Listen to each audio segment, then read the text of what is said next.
Alors, vous voyez là une des belles pièces des collections du Grand Orient de France que vous pourrez découvrir dans le musée de la franc-maçonnerie. C'est la Marianne dite de Jacques France. Alors, elle vous est probablement familière parce que c'est la Marianne qui a orné pendant des décennies, on a presque envie de dire des siècles, des décennies en tout cas, les mairies des grandes, petites et moyennes villes de France, jusqu'à ce qu'elles soient en partie détrônées par les stars qui inspirent maintenant les Mariannes.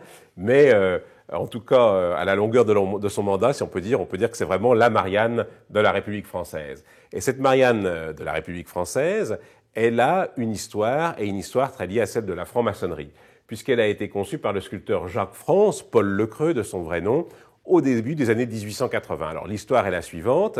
Le vénérable d'une loge importante de la région parisienne, la Bonne-Foi, Saint-Germain-en-Laye, organisait une fête maçonnique et républicaine en 1881.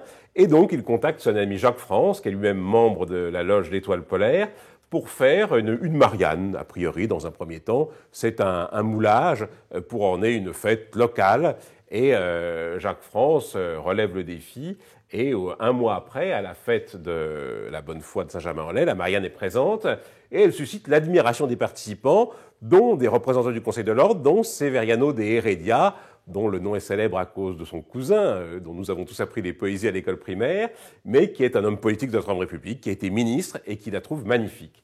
Et donc, il en fait la promotion, il dit « mais c'est trop dommage que ça reste juste dans ce contexte local », et il fait adopter en 1882, le 9 janvier 1882 exactement, cette Marianne comme la Marianne officielle du Grand Orient de France. Mais on ne s'arrête pas en si bon chemin, et un certain nombre de républicains considèrent qu'il faudrait doter la République d'une effigie, de même que la tradition en France était qu'il y avait le buste du roi, puis le buste de l'empereur dans les lieux officiels. Eh bien, la République devait elle aussi avoir son effigie.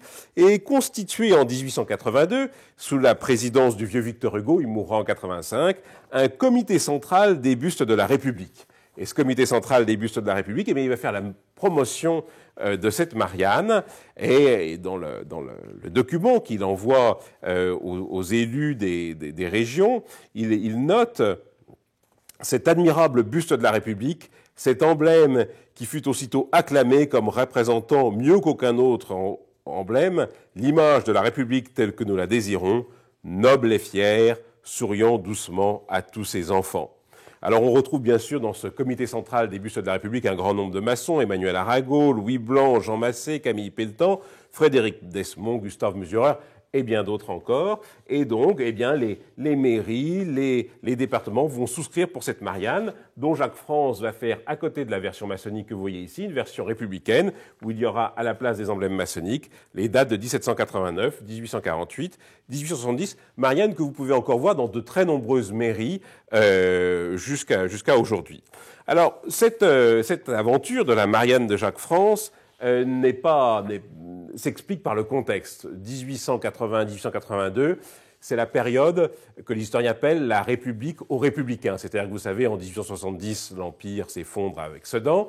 Et dans un premier temps, le Parlement, gagné aux monarchistes, va essayer de gagner du temps pour établir le comte de Chambord. Alors si officiellement c'est une république, en fait, c'est un régime d'attente. Et à partir de 1877 et surtout de 1880, les républicains vont peu à peu grignoter l'opinion publique, si on peut dire, et convaincre l'opinion française que la République est le meilleur des régimes. Et c'est vers 1880 qu'ils arrivent au pouvoir et que la République se voit dotée d'un parlement, de conseils généraux et de mairies républicaines. Et c'est à ce moment-là qu'ils font donc des emblèmes qui symbolisent ce nouvel état de la politique française. Alors Jacques France, ça sera sa grande contribution. Sinon, c'était un sculpteur un peu officiel dont on connaît d'autres œuvres, dont je vais vous donner les noms.